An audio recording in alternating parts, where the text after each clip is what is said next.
Rádio Rio de Janeiro, a emissora da Fraternidade, passa a apresentar Luz na Penumbra, programa que leva ao seu coração a mensagem da doutrina espírita.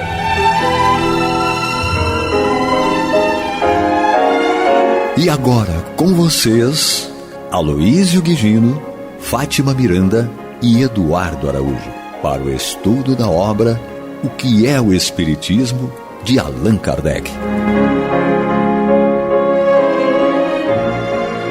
Nossos abraços, amigos ouvintes da Rádio Rio de Janeiro, emissora da Fraternidade. Estamos aqui mais uma vez, eu, Aloísio, comigo, Eduardo Araújo, e com ela, Maria de Fátima Miranda, para darmos prosseguimento à conversa sobre o conteúdo desse livro, O que é o Espiritismo, que vai ao ar todas as semanas, às sextas-feiras, às 9 horas da noite, e em outros horários também dentro do programa de reprise.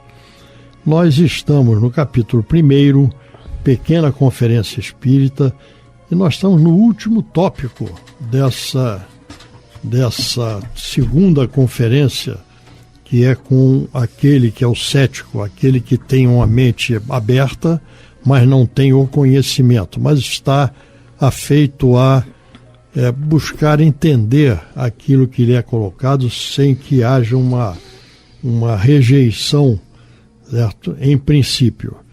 Então nós estamos entrando nesse tópico que tem por título Interdição do Espiritismo. Isso.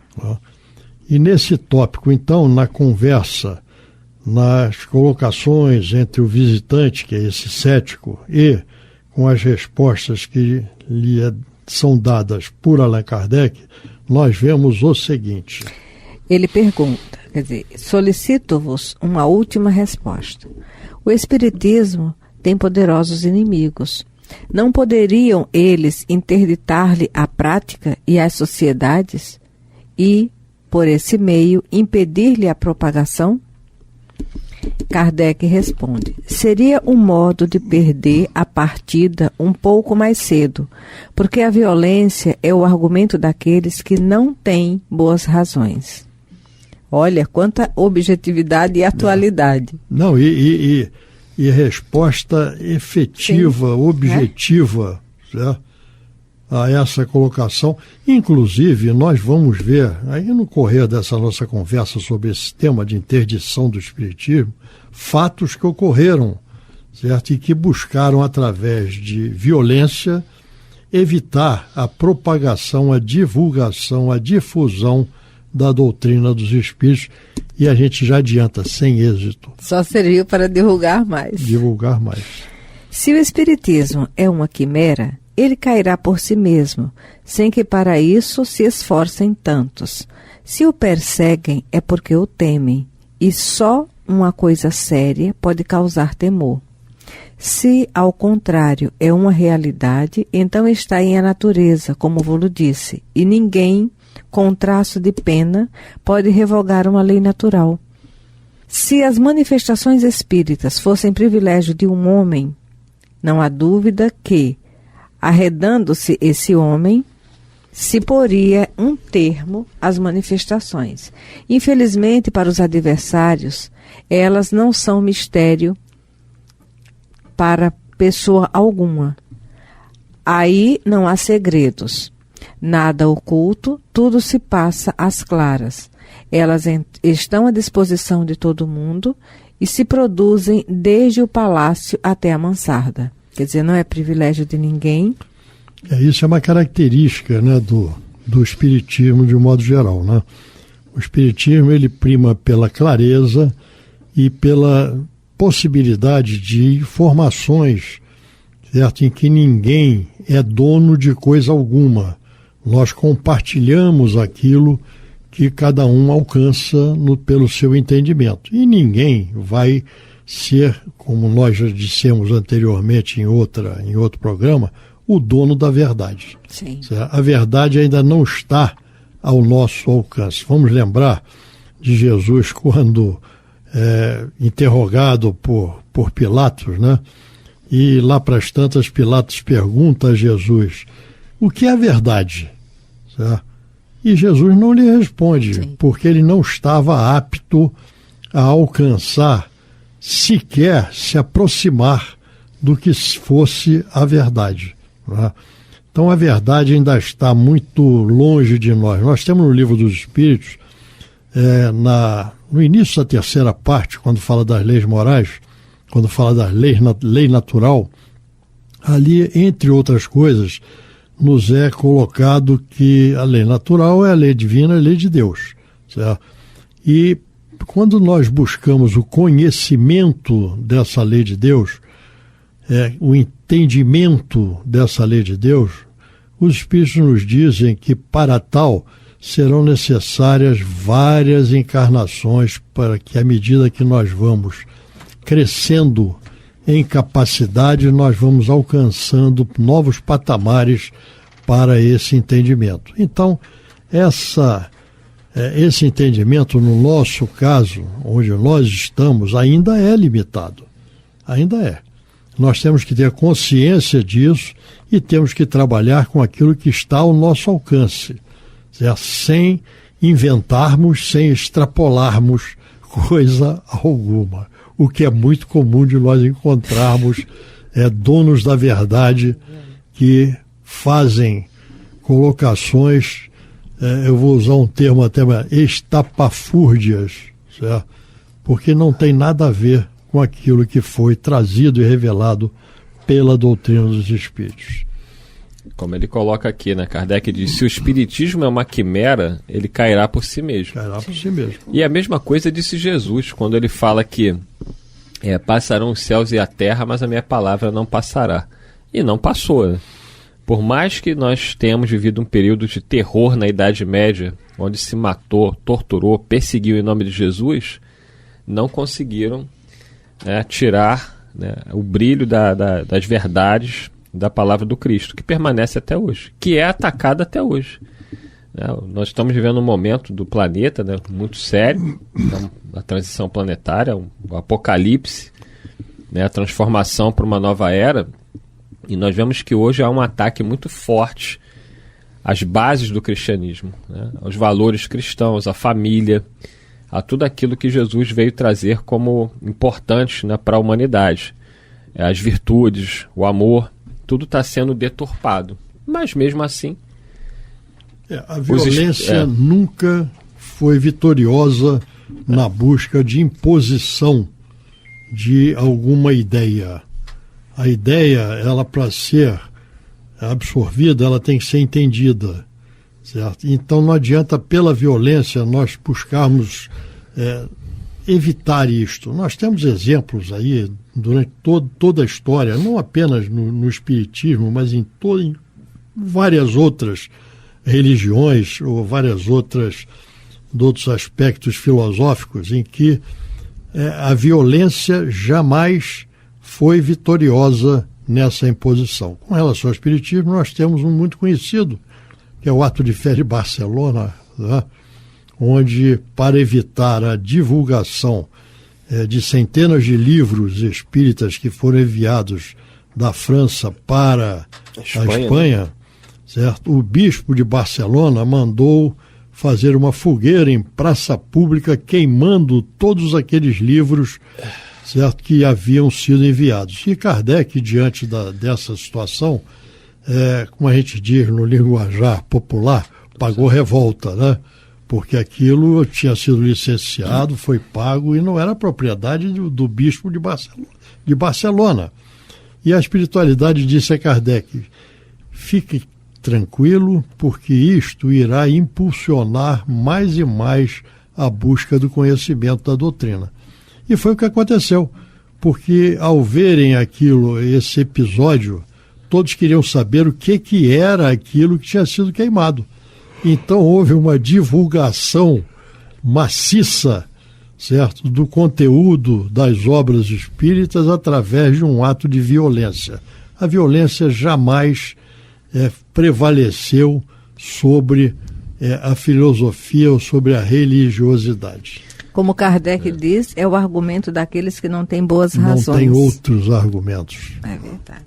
Podem interdizer-lhe o exercício público, porém é assaz sabido que não é em público que elas mais se dão.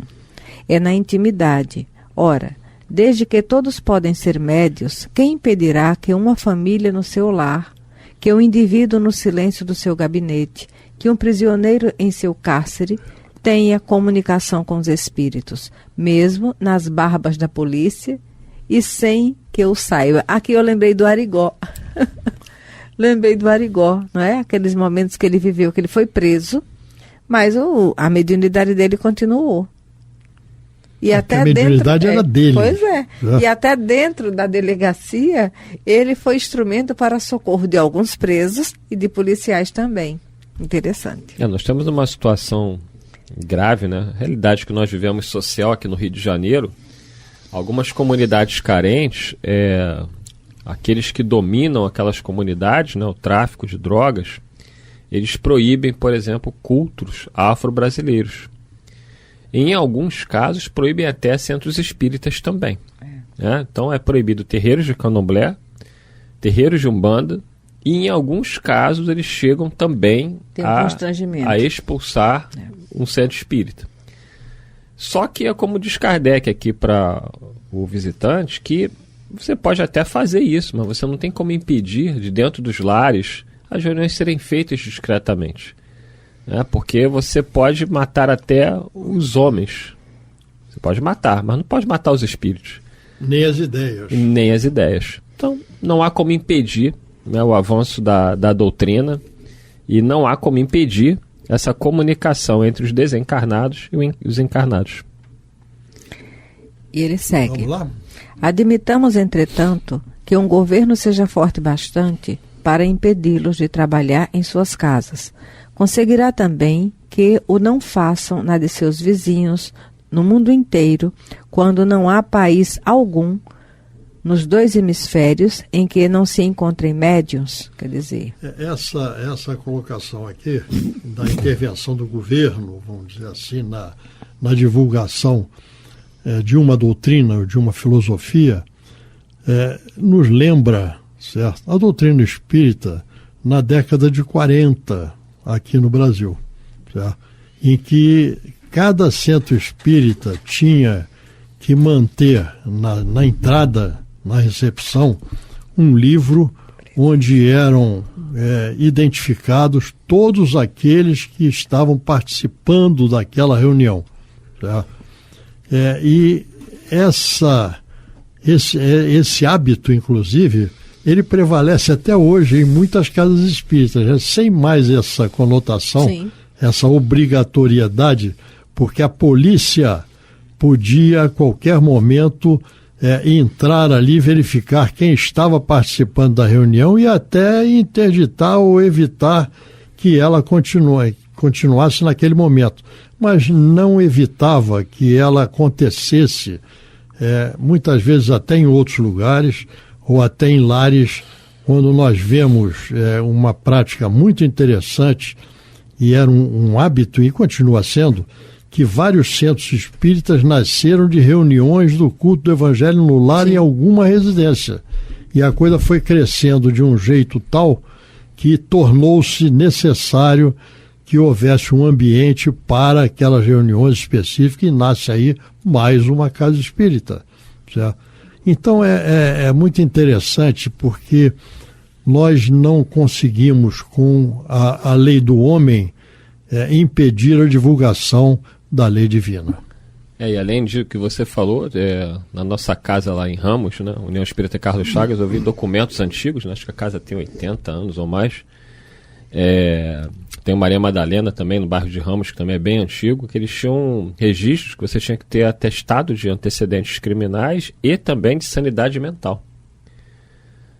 Então tinha que provar a sanidade mental. Então, você acha que Maria de Fátima Miranda, Luiz Guigino, teria condições naquela... Não, teria condições, porque ela estaria cercada por outros também insanos.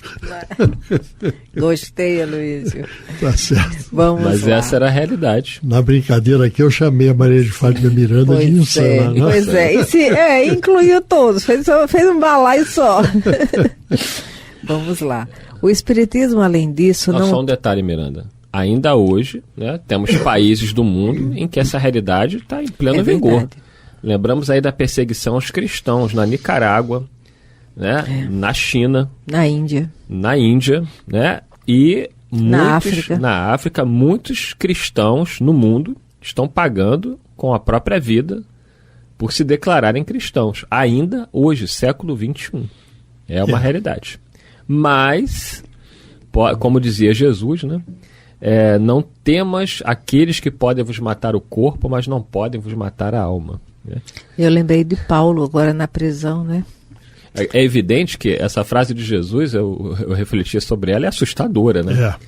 Porque nós, até pelo instinto de conservação, nós preservamos a vida corporal.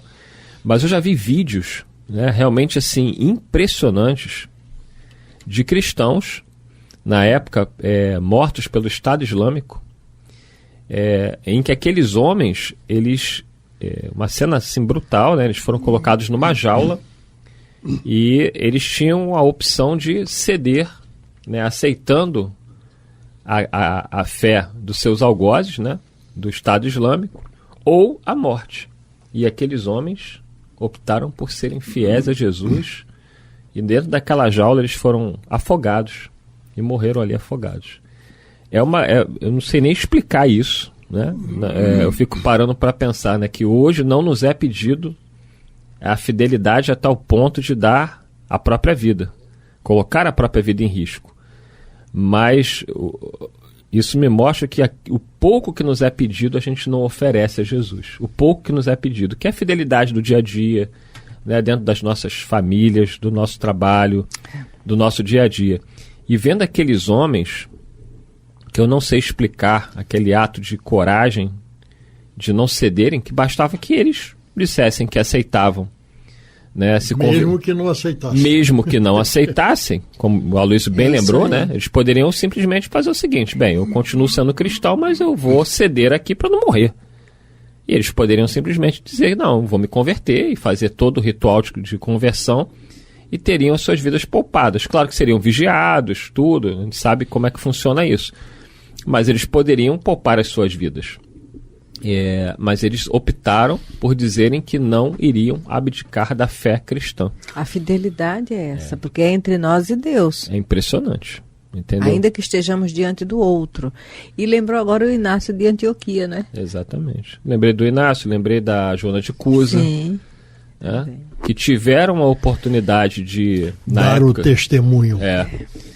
Porque o Inácio de Antioquia, ele ficou, na realidade, até triste, porque ele foi levado ao circo, né, com outros cristãos, seriam mortos, devorados por leões africanos famintos. E quando se abre as portas, né, e os leões entram, ele estava de joelhos e ele pensou, bem, eu vou ficar em oração e eu vou me entregar nas mãos de Jesus, né? Quando a coisa acontecer, que Jesus tenha misericórdia de mim. E ele estava feliz por dar o testemunho da fé dele.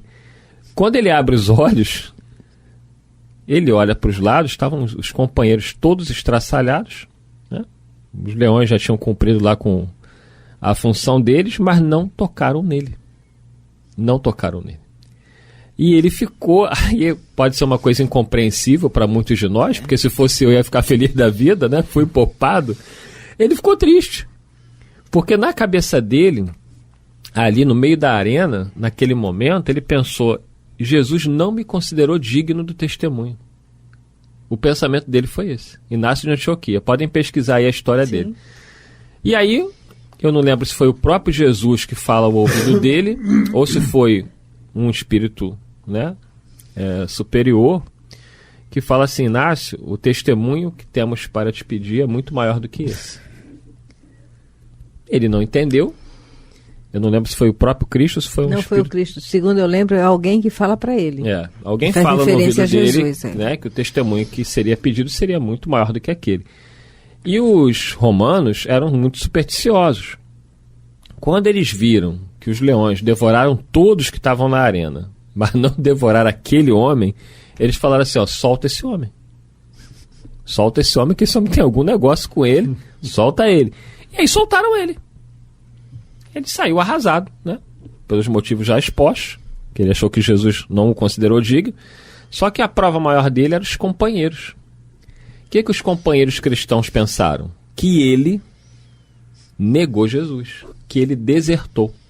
E aí começaram a rejeitá-lo. E ele teve interditada, como o tópico que nós estamos estudando aqui no livro, que é o Espiritismo, ele teve interditada a presença dele junto a esses grupos.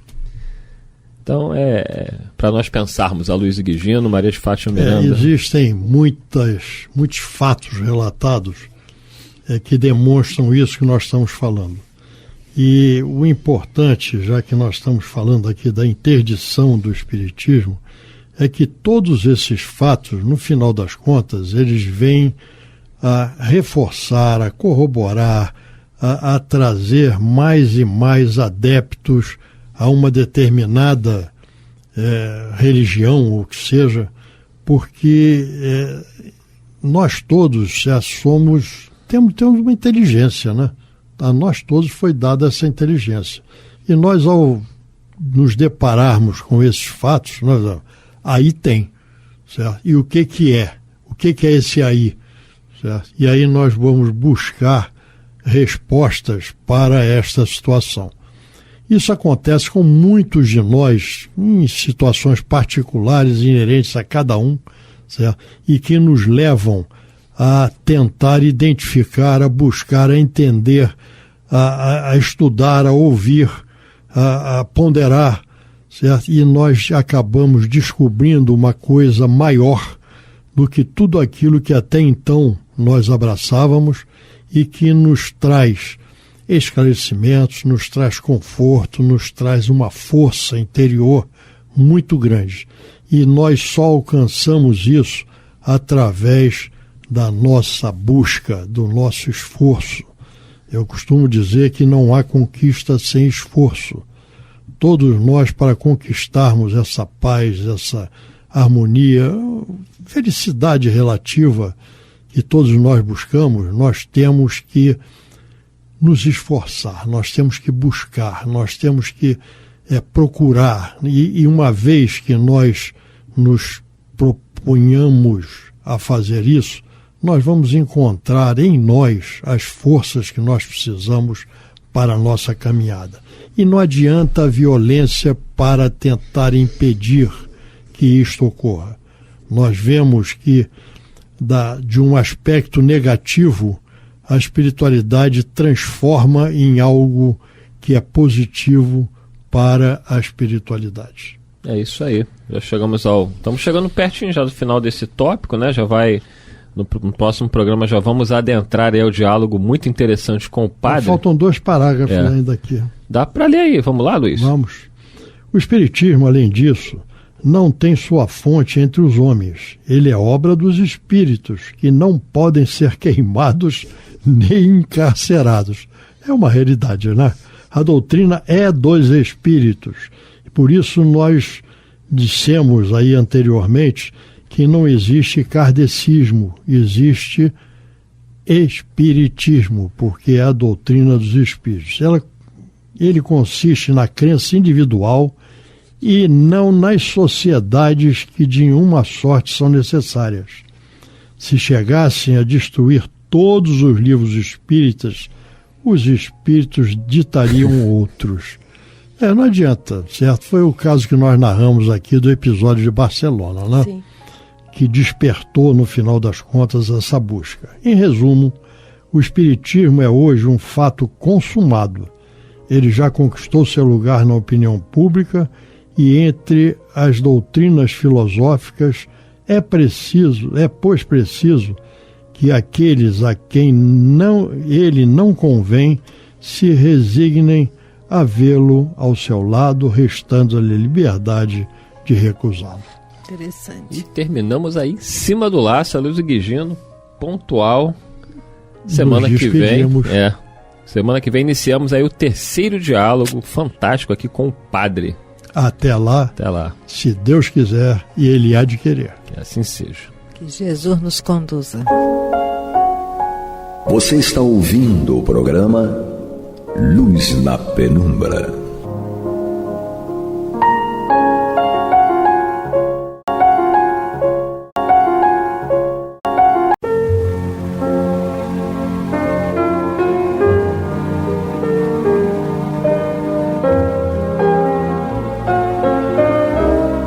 A Rádio Rio de Janeiro está levando ao seu lar e ao seu coração a mensagem consoladora da doutrina espírita, através do programa Luz na Penumbra.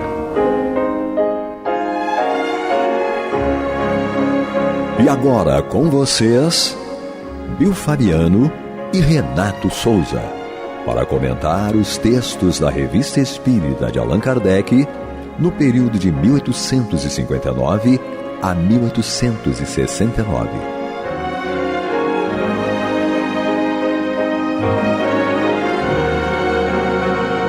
Olá, queridos irmãos e irmãs da Rádio Rio de Janeiro, a emissora da Fraternidade. Sou Bill Fabiano, estamos juntos mais uma vez para darmos sequências ao estudo da obra Revista Espírita no ano de 1859. Hoje, eu e meu parceiro Renato Souza iniciaremos o mês de julho. Não é isso, Renato? Iniciando o mês de julho de 1859. Perfeito, Bill.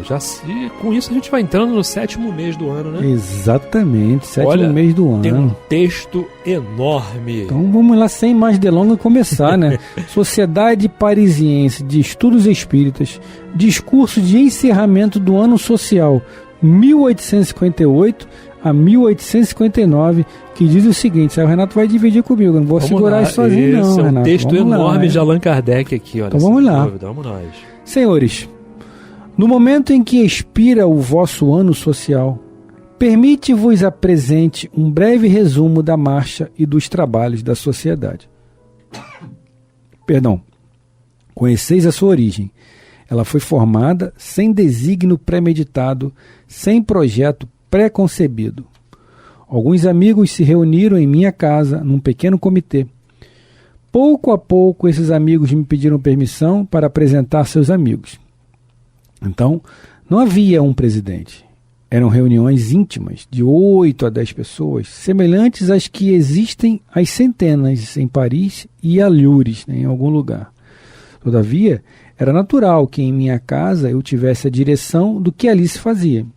Seja como dono, seja também com decorrência ou em decorrência dos estudos especiais que havia feito e que me davam certa experiência na matéria. O interesse que despertavam essas reuniões iam crescendo, embora não nos ocupássemos senão de coisas muito sérias. Pouco a pouco, um a um foi crescendo o número dos assistentes, de tal forma que o meu modesto salão, muito pouco adequado para uma assembleia, tornou-se insuficiente. Foi então que alguns dentre vós propuseram que eu procurasse outro cômodo e que nos cotizássemos para cobrir as despesas, pois não achavam justo que eu as suportasse sozinho, como até então ocorria. Entretanto, para nos reunirmos regularmente, além de um certo número e num local diferente, era necessário que nos conformássemos com as prescrições legais, ter um regulamento e, consequentemente, um presidente designado. Enfim, era preciso constituir-se uma sociedade. Foi o que aconteceu com o assentimento da autoridade constituída, cuja benevolência não nos faltou. Era também necessário imprimir aos trabalhos uma direção metódica e uniforme, e decidistes encarregar-me de continuar aquilo que fazia em casa nas nossas reuniões privadas. É o início aí da Sociedade Espírita Parisiense de Estudos, né, Renato? Perfeito. Quando traz aquelas questões mais materiais mesmo, né, burocráticas, né, com presidência, direção e tudo mais. Enfim, então Kardec aqui nos mostra, nos ratifica aqui de como se deu esse início aí, né, Renato? Sim, perfeito, exatamente.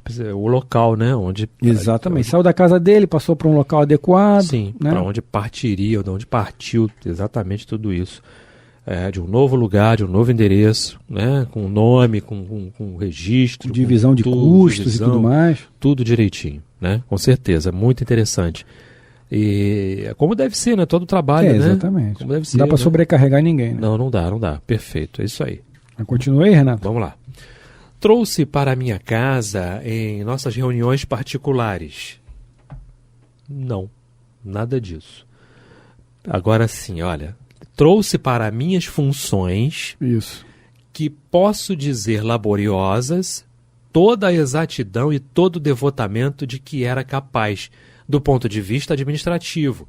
Me esforcei para manter nas sessões uma ordem rigorosa e lhe dar um caráter de gravidade, sem o qual o prestígio de assembleia séria teria logo desaparecido.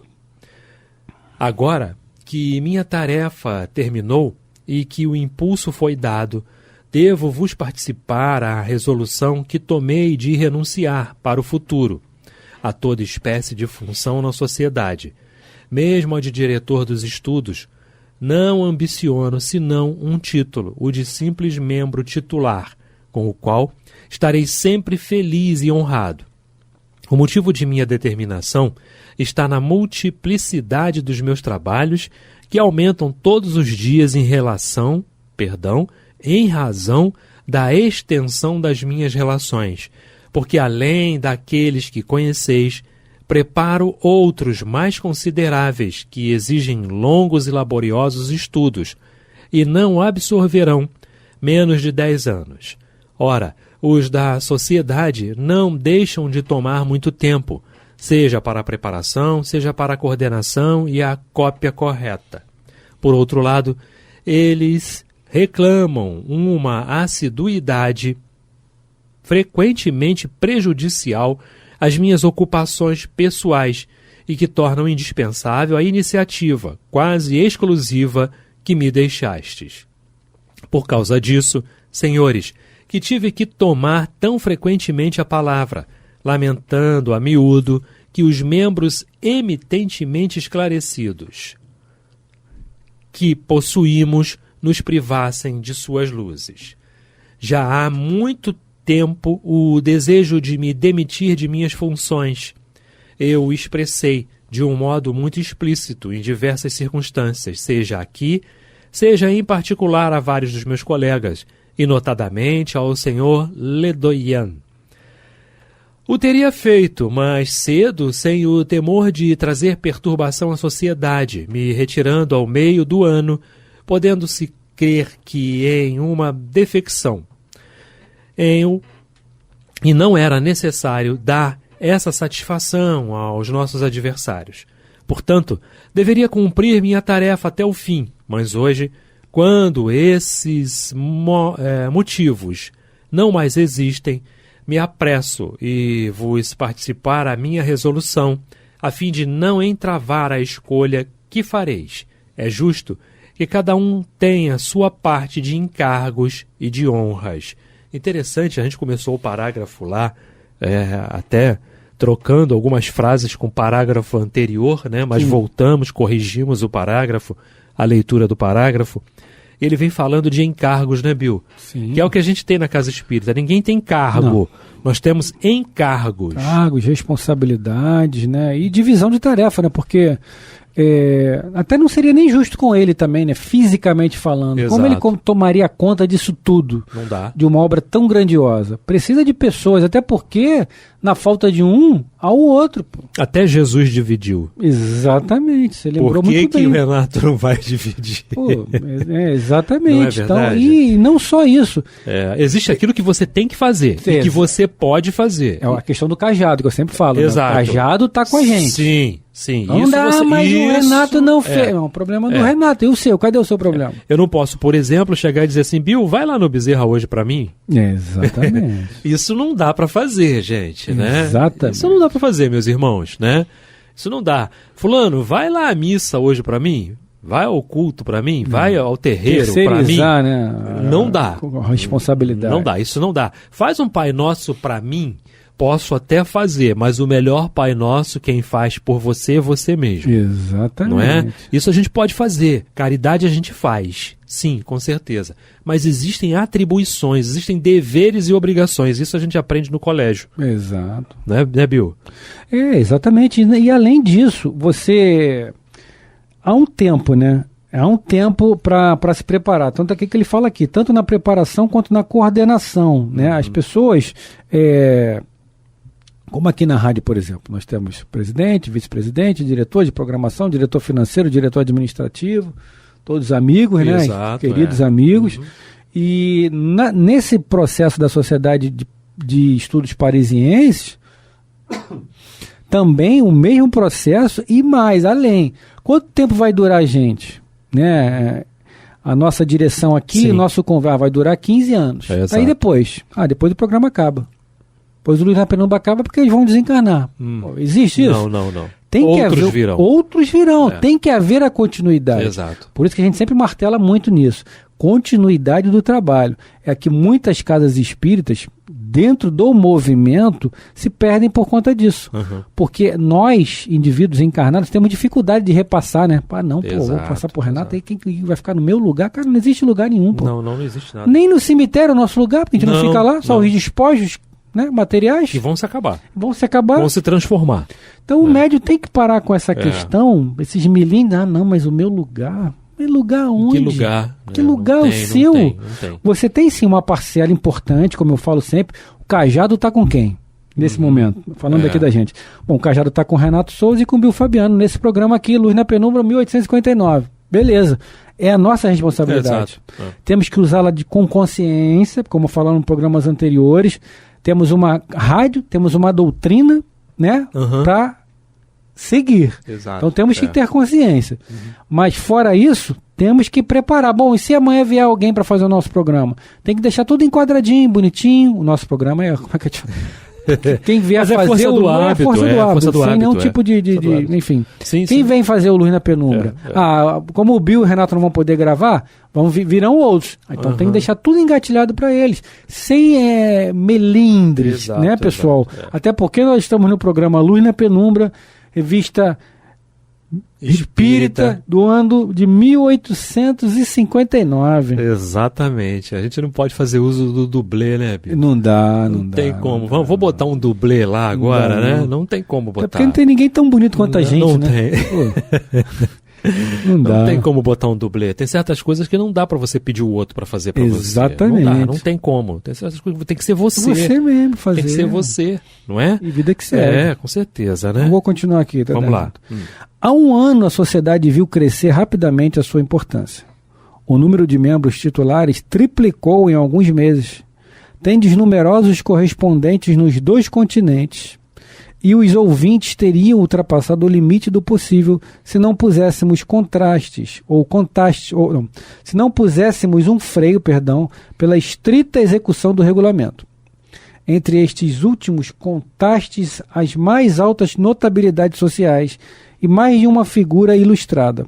A pressa com que solicitam admissão em vossas sessões testemunha o interesse que elas despertam, apesar da ausência de qualquer experimentação destinada a satisfazer a curiosidade ou talvez em razão de sua própria simplicidade. Se nem todos saem convencidos, o que seria exigir o impossível, as pessoas sérias, as que não vêm com a ideia preconcebida de denegrir, levam à seriedade de nosso ou de vossos trabalhos uma impressão que a predispõe a aprofundar essas questões. Aliás, não temos senão que aplaudir as restrições que fizemos à admissão de ouvintes estranhos, assim evitando uma multidão de curiosos importunos. A medida pela qual limitastes essa admissão a determinadas sessões, reservando as demais apenas para os membros da sociedade, teve como resultado conceder-vos mais liberdade nos estudos que poderiam ser dificultados pela presença de pessoas ainda não iniciadas e cuja simpatia não estivesse assegurada. Vamos dar uma pausinha aí, né? Ele colocando também, né, Renato? A medida pela qual limitastes essa admissão a determinadas sessões, reservando as demais apenas para os membros da sociedade, ou seja, ali já, como muitas casas espíritas, né, colocam, né, determinados trabalhos para o corpo mediúnico. Exato. Né, até porque existem modos de estudos mais avançados, né, que um leigo não vai saber alcançar, por não estar inserido naquele processo ali, inserido na doutrina, né? Também faz parte disso, né, Renato? Você limitar o acesso de pessoas, até porque você tem que saber qual o nível de comprometimento a pessoa está com aquele projeto, né? Às vezes a pessoa está ali só para curiosidade, ou pra, como ele bota aqui, para denegrir, não, vou ver lá, vou para lá para dentro, só para tumultuar. E a gente tem que ter cuidado com isso também, né? Com certeza. É o interesse, né? É o mínimo interesse. Você tem, é interessado, está se esforçando, não é? Então, vamos dar, né, uma oportunidade, vamos dar. E quanto mais você se esforça, quanto mais você mais atividades você vai recebendo, mais responsabilidades você vai recebendo, né, Bill? Exatamente. Uma vez eu tive que me impor, né? Impor não no sentido negativo, se posicionar, porque entrou uma pessoa lá, do gênero masculino, e começou a tumultuar muito, sabe? A época até o nosso, me fugiu o nome agora, que era o esposo da Marlene, estava encarnado ainda, já um senhor já debilitado, já não enxergava, né? Não enxergava, era totalmente cego. E o rapaz começou a tumultuar a educação mediúnica e confrontar, né, o que ele estava falando. Pô, vocês concordam com o que ele está falando? Vocês acham que é certo isso que ele está falando? Aí eu... É complicado. Aí veio, né? E, meu amigo, me posicionei e falei, a porta que você entrou é a mesma porta que você pode sair. Porque não é assim, você não pode entrar na casa das pessoas e começar a confrontar as pessoas, não. Exato. Você está me botando para fora? Não. Estou colocando você a necessidade de você respeitar o local que você está. Perfeito.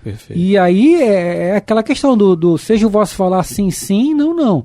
Obviamente eu não tive a serenidade de Jesus, né, até porque não temos mesmo, mas foi a serenidade que foi necessária para ele naquele momento. Sim. Espiritualidade soube com quem vai falar com ele. Vai ser o Bill, vai falar, não vai ser a Marlene, não vai ser Edgar. Lembrei agora, Edgar, nosso querido amigo Edgar, saudoso Edgar. Não foi Edgar, não foi a Marlene, foi o Bill Fabiano. E isso, pelo menos eu sirvo para isso, porque tocou no ponto que a gente, eu e o Renato, a gente sabe, né, do respeito que a gente tem pela causa e pela casa, né, Renato? O amor que a gente tem pela casa. E a gente respeita muito isso, por isso que foi aquela atitude. Mas é a grande questão. As pessoas têm que também entender que o indivíduo espírita não é nenhum idiota. Não. Né? Existe a diferença em ser pacifista e ser passivo. Exato. Nós temos que ser pacifistas, mas nunca passivo. O Chico falava isso. Claro. Há diferença em ser pacifista e ser passivo. Então você tem que se posicionar, não vou falar não, porque pode melindrar, pô, o cara está fazendo um monte de coisa errada. Né? Ele está denegrindo a imagem da casa, ou está destruindo o patrimônio da casa. Você não vai se posicionar? Tem que falar, né, Renato? Tem que falar, com certeza. Tem que falar sim, sem dúvida. Você que está à frente, a gente que está à frente, né, de muitas situações de trabalhos e tal, falando para as pessoas, eu não posso chegar aqui e falar só para o Pablo. Eu tenho que falar para o Pablo, para o Bill, total, né? E compreender que você entende de um jeito, ele entende de outro, não é? Mas eu preciso dizer, olha, mas a doutrina espírita diz assim. Eu, como espírita, não é? Então, olha, eu fico com o que a doutrina diz, tá? A doutrina espírita diz assim. Exato. Mas eu tenho o dever de respeitar você e de respeitar a ele. E na condição de estar ali falando, eu preciso falar para os dois. Exatamente. Eu não posso falar para um só. Eu tenho que falar para os dois. Eu tenho que me mostrar, né, na aplicação do Evangelho, do que o Evangelho se propõe. Exatamente. Né? Então vamos ver se dá tempo de ler esse enorme parágrafo aqui, Bill. Eu acho que dá sim, Renato. Essas restrições parecerão muito naturais para aqueles que conhecem o objetivo da nossa instituição e que sabem, antes de tudo, que somos uma sociedade de estudos e de pesquisas, antes que uma arena de propaganda. Por essa razão, não admitimos em nossas fileiras aqueles que, não tendo as primeiras noções da ciência, nos fariam perder nosso tempo em demonstrações elementares, renovadas incessantemente. Sem dúvida, todos nós desejamos a propagação das ideias que confessamos, porque as julgamos úteis, e cada um de nós nisso contribui com a sua parte, mas sabemos que a convicção não se adquire senão por observações continuadas e não por alguns fatos isolados. Sem sequência e sem raciocínio, contra os quais a incredulidade sempre pode levantar objeções. Um fato se dirá, sempre, se dirá, ele quer dizer assim, um fato, se dirá sempre um fato, sempre se confirmará como um fato, é isso que ele quer dizer, é um argumento sem réplica, não existe a possibilidade de você argumentar, não é isso? Sim. Então, fato é fato. Acabou. E ponto. Isso. Sem dúvida. Quando ele não é bem contestado, nem contestáveis, ou contestável, Sim. Quando um fato sai do círculo das nossas ideias, dos nossos conhecimentos, parece impossível à primeira vista, quanto mais ele é extraordinário, mais objeções levanta. Por isso é contestado. Aquele que lhe sonda as causas, que se dá conta dele, lhe encontra uma base, uma razão de ser, lhe compreende a possibilidade, e desde então não o rejeita mais. Um fato, frequentemente, não é inteligível, senão pela sua ligação com outros fatos. Tomando-o isoladamente, pode parecer estranho, incrível, absurdo mesmo, mas que seja um dos anéis da cadeia, que tenha uma base racional, que se o possa explicar em toda anomalia, a desaparece. Ora, para conceber este encadeamento, para compreender esse conjunto ao qual se é conduzido em consequência e em consequência, é necessário em todas as coisas, e talvez ainda mais em espiritismo, uma sequência de observações racionais. O raciocínio é, portanto, um poderoso elemento de convicção. Hoje, mais nunca, quando as ideias positivas nos levam a saber o porquê e como de cada coisa. A gente dá umas paradazinhas assim de 3 segundos. Sim. O Pablo olhou pra gente, Fica um hiato aí. Fica um hiato, 3 segundinhos, 4, 5 segundinhos, até pra gente poder compreender aqui o que a gente está lendo. Exatamente. Também, exatamente. E pegar aqui o raciocínio. Que são textos muito longos, né? Longos, são Muitas textos explicações. longos, Porque ele fala aqui, olha, onde a gente deu a paradinha. Para compreender esse conjunto ao qual se é conduzido de consequência em consequência. Exato. Não é? Foi por isso que eu dei uma paradinha, para entender o que ele estava querendo dizer e por que ele repetiu 2 vezes a mesma palavra. Não é? Em verdade vos digo, é consequência. Em consequência. Exatamente. É o erro em cima do erro. Exatamente.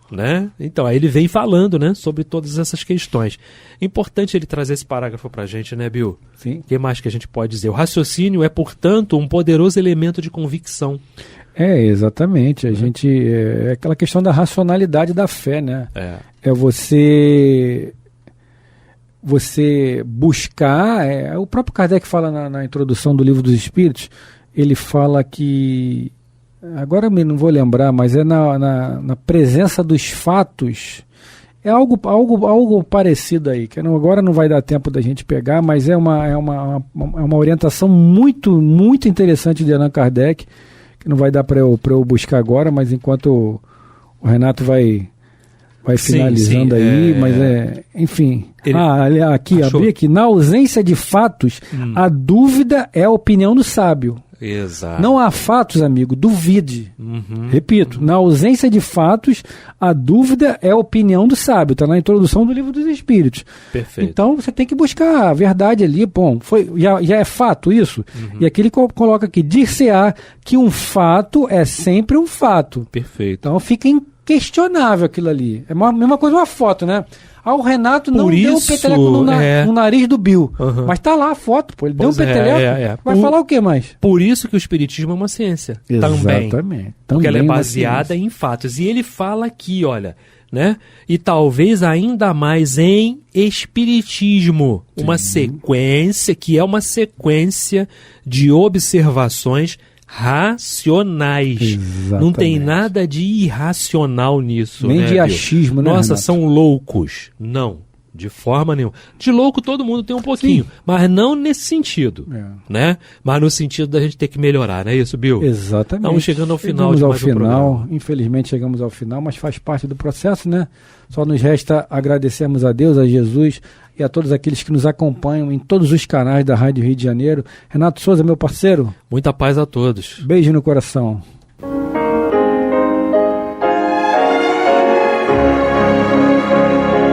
E vamos ouvir agora a prece de encerramento de nosso programa, na voz de Geraldo de Aquino. Jesus, dá-nos coragem para a luta, piedade para os insultos e misericórdia para as injustiças e ingratidões. Limpa nossa alma de inveja e ambições mesquinhas, de ódio e de vingança o nosso caminho. E que dentro em pouco, ao recolher-nos de novo ao calor do nosso leito, para que o sono nos dê a paz e o esquecimento das tristezas humanas, possamos sentir, Senhor, no mais íntimo de nosso ser, a doçura indefinível do Teu amor e a grandeza incomparável da Tua divina presença. Que assim seja.